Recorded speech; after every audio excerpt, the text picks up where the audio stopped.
Hello, everyone. My name is Richard Gentry, President and founder of RG Strategic Interventions LLC.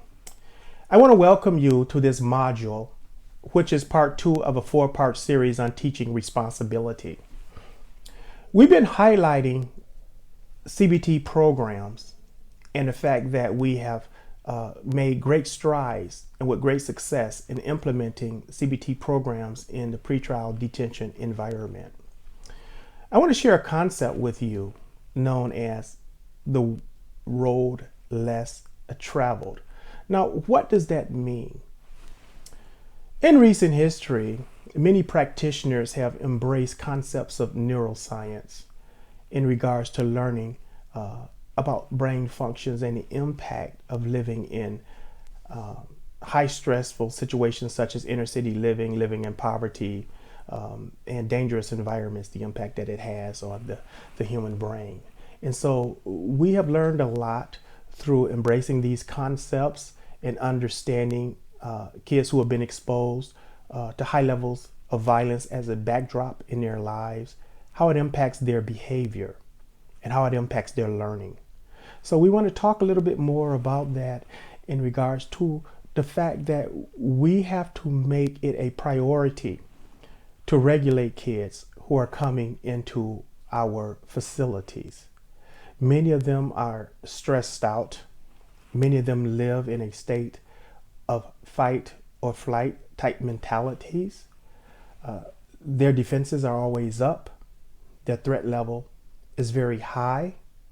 Most of their interactions that they're involved with, they are expecting somehow in some way to have to defend themselves. They see normal situations oftentimes as life or death situations, whereas they have to put their guards up and they have to lash out in order to protect themselves. And this is simply a deep brain survival type instinct.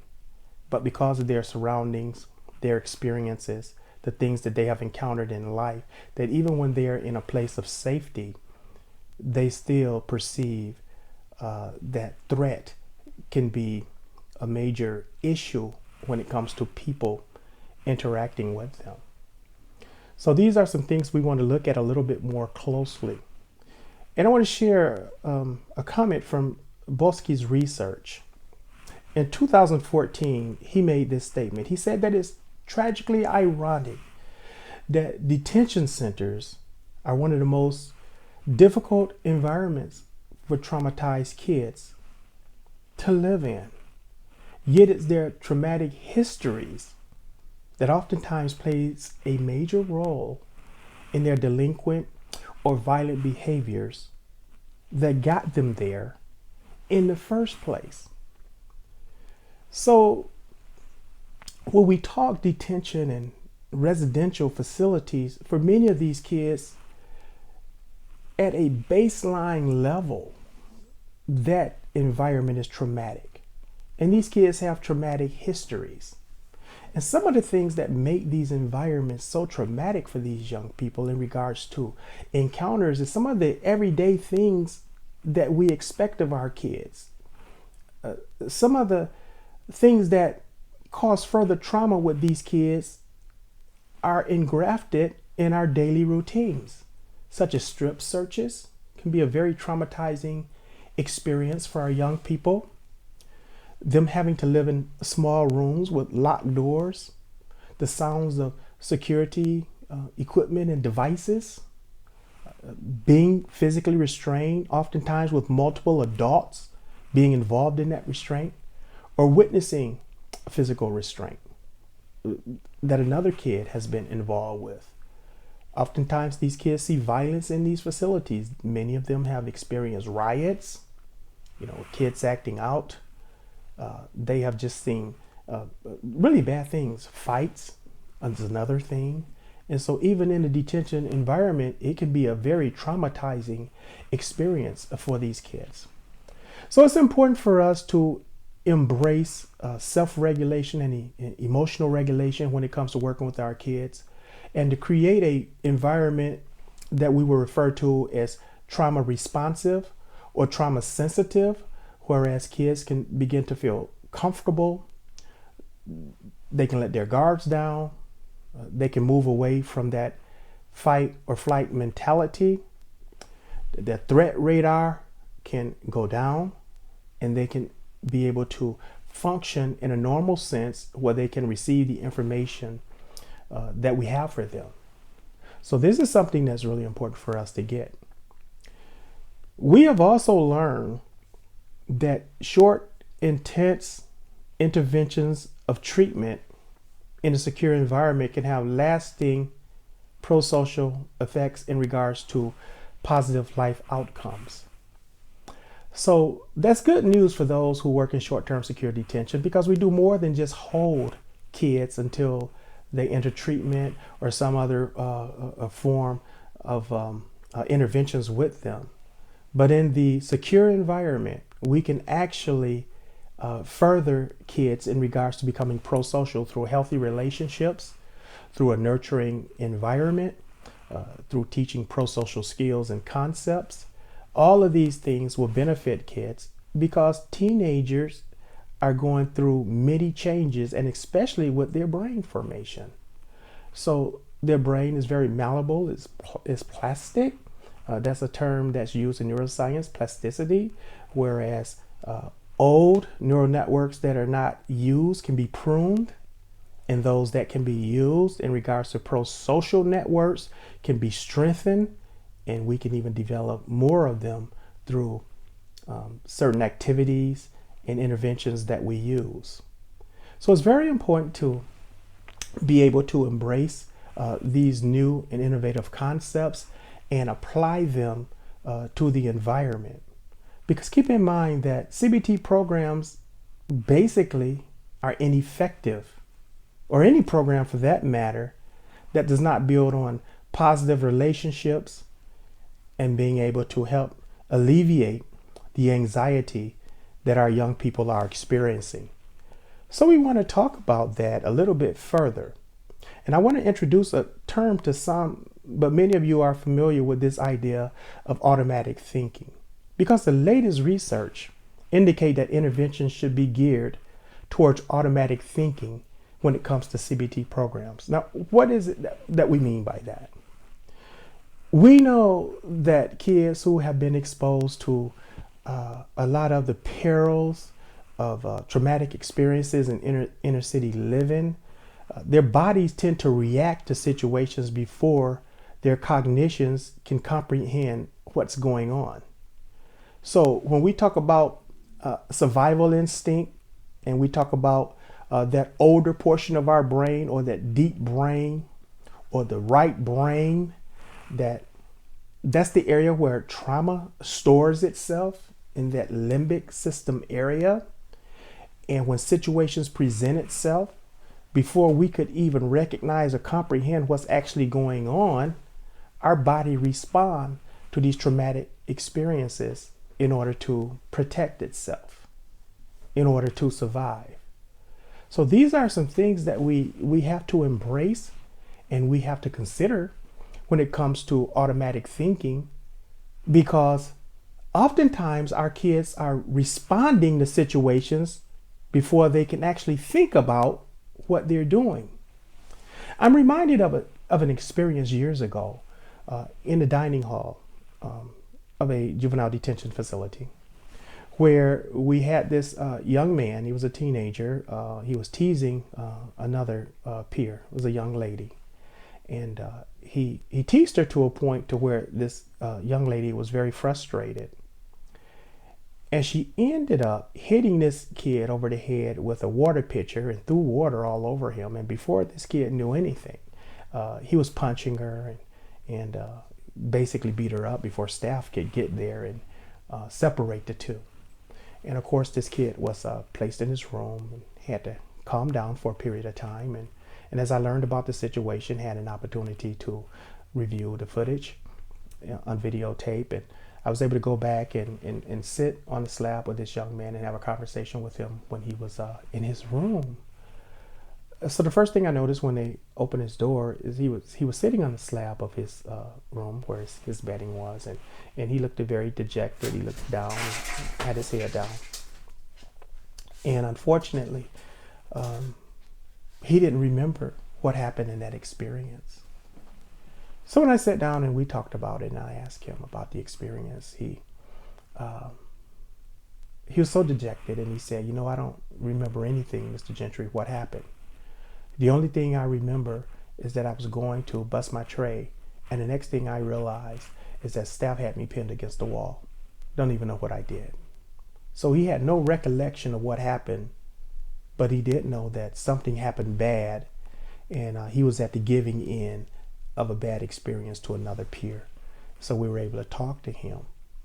But these are things that had been happening over a course of many years in my career, that when kids would be involved in violent episodes, whether they got into a fight or assaulted someone or was in a physical restraint, that once they calmed down and regain some normalcy, and we would talk about the experience, I would often notice that there were gaps in those experiences where kids could not remember what occurred. And so that was a very interesting phenomenon.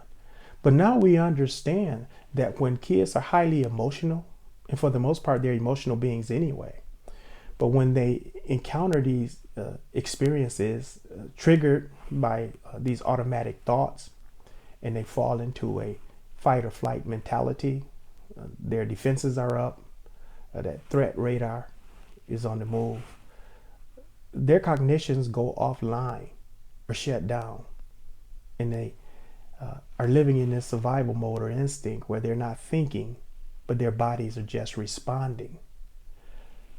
And so that will give you some understanding of how this concept of automatic thinking works. As we learned about automatic thinking, it kind of defies some of the concepts and principles of CBT, because what we normally taught is that if a situation presented itself, it would cause a person to think about the situation, which led that person into certain feelings, then behaviors, and of course, consequences. But apparently something was happening before this kid could even think in so many of these situations. And so we have come to understand to a better degree that a challenging situation or a trigger or a threatening situation can present itself to these kids, and before their cognitions even kick in, they begin to respond. We call them traumatic responses. So they act, and oftentimes the results are not good results, and these things happen before they could even begin to think or process the situation. So in CBT, the research by Ludwig and Shaw from the University of Chicago's crime lab, I really locked in and geared on teaching about this automatic thinking, and that there are certain things that we can do to help young people recognize this automatic thinking, that there's certain things that happen within their bodies that can indicate that automatic thinking. And usually with automatic thinking, the results are not necessarily good. The outcomes are not necessarily good, but there are certain things that can cue them on to the fact that you're about to enter into a situation that chances are the outcomes are not going to be good. It could be things such as their palms are sweating, their heart rate increase, they have shallow breathing, maybe they start sweating. Any number of things can happen that can indicate that this automatic thinking is coming on. So we teach kids to recognize certain cues from their bodies.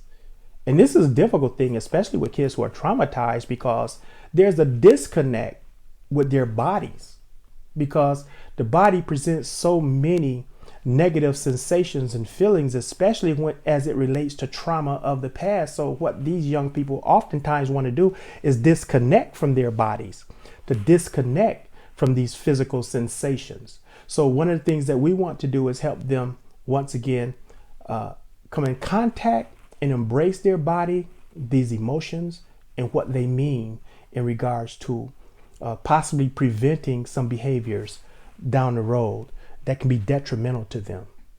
So helping youth to stop and think and slowing down before they act, is a priority in reducing this automatic thinking and violent antisocial behaviors. So at the CBT programs that we are working with, we are encouraging practitioners and programs to really zero in on number one, teaching kids how to stop and think. And number two, teaching them how to slow down before they react to situations. Now, in future modules, we'll be talking about CBT 2.0. And Chicago Crime Lab did a wonderful job extracting what we would call the active ingredients when it comes to cognitive behavioral therapy programs, and focusing on those active ingredients in regards to what makes these programs work. So we'll be talking about that in future modules. So as it relates to automatic thinking, we have to understand that for the most part, people react to situations in the here and now. Past interventions focused on motivating youth to obtain these long-term goals and delayed gratification. For the most part, people don't think that way, especially kids. They tend to think in the here and now. And here's a very important thing to understand, that when it comes to crime and delinquency, most of these delinquent acts are committed without premeditation or premeditated thoughts. Situations present themselves and these young people act on it. They hadn't planned on it. They didn't have it to make it a point that I'm going to do X, Y, and Z on a certain day. But for the most part, situations present themselves and they act on those situations, oftentimes with negative outcomes. When people act, more often they're not thinking about their future. They're responding to situations in the moment without considering long-term consequences. So any program that's geared on long-term goals, and long-term consequences with this population is primarily ineffective, because they tend to make decisions in the here, in the now. And those decisions can be seen as automatic.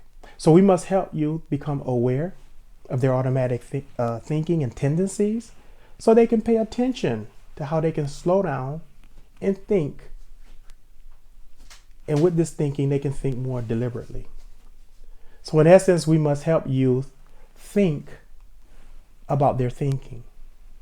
So with CBT programs, the most effective programs addresses these automatic behaviors by making people more aware of their own thoughts and how these thoughts drive behaviors.